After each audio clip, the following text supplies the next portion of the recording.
Šiandieną turime dar vieną įdomią pušelę, kuri iš miško buvo atvežta ir persodinta.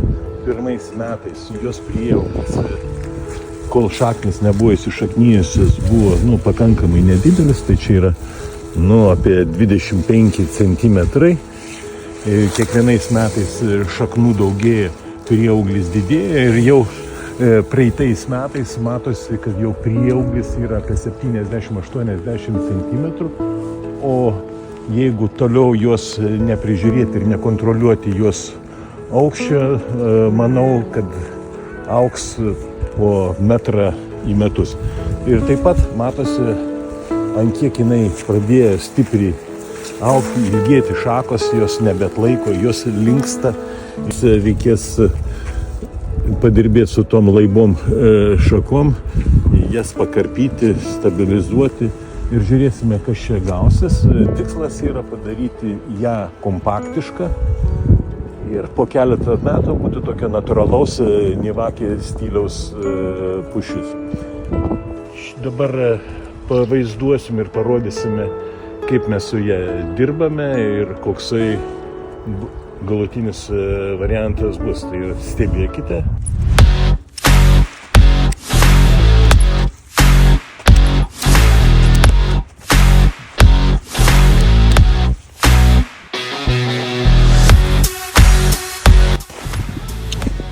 Didelis prieauglis ir tą prieauglį reikia kirpti. Čionais šita šaka irgi tokia didelė, nestabili, ją irgi reikia.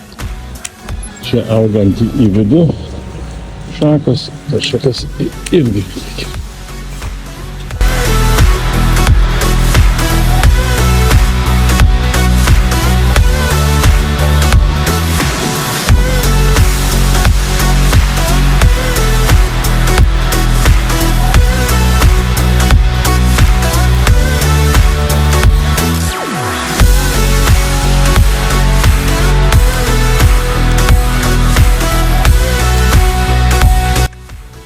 Pabaigėme su šitą pušim.